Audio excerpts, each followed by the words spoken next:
Tingnan mo, tingnan mo. Wala yan. Go. Chik-chik. Takot sa chik-chik. Tingnan mo yung chik-chik doon, tingnan mo. Gagawin ka lalaki.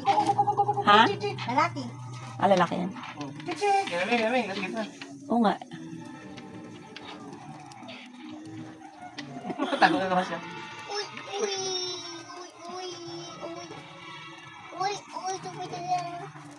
Loko talaga yan si Nanay Nak, no? Kuko? Oo. Kuko?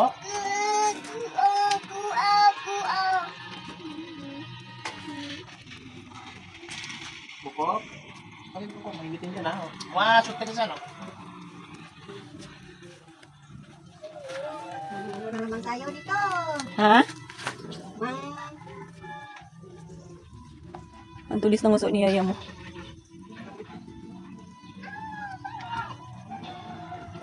Oh, akit ako sa dito. Ha?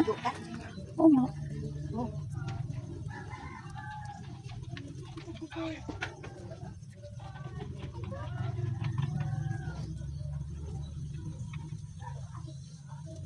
Ayaw nang masakit. Kapwan lang ako siya eh. Ano, Nay? Yung mga manok ni mga anak ko. Dami. Hindi ko kita. Patay na. Yung masakit. Oh. Yung ulan naman dami mo. Ano sakit? Wala ba lang nasip ko. Marunong ka magkatay, Nay? Oo. Alin siyang maliit pa ko eh. Nagkakatay na kami siyang manok. Nag-ano ko sa ano. Nag-ano ba na siyang manok. Nakuha namin yung mga laman niya. Tapos nadubo niya mami. Yun ulang. Yung maliit pa. Saka yung ako ng manok. Tulong kami pang ano. Pangkuha ng balahibo. Tapos nagalinis. Napala namin ang mga laman kay inaasal nila. O yan. Ayan. Hindi ka pa. Kailangan mo ulit na ilublob doon ay para matanggal. Matigas pa eh, no?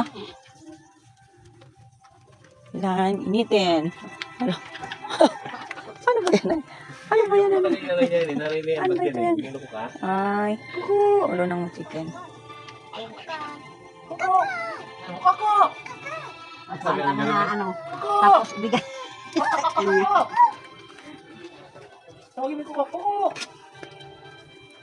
O ito ang kakain. Ha? O ito kakain eh. Hindi siya nakakain? Hindi.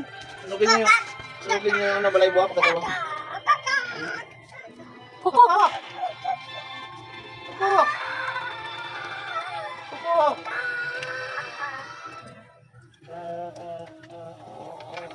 Kuko!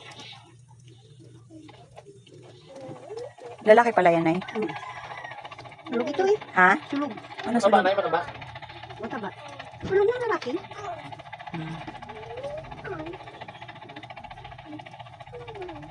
Sip dyan. Sulog. So, sige ito magano eh. magbalat? Oo. Yan yung ano eh. Kasi masabi na tito niya nga. Dak para ng manok kay ulam tayo manok. Ito si Buldok ko. Si Buldok ko. Yan ang nagpang ano. Linis na yan pag ibigay niya kay tito niya.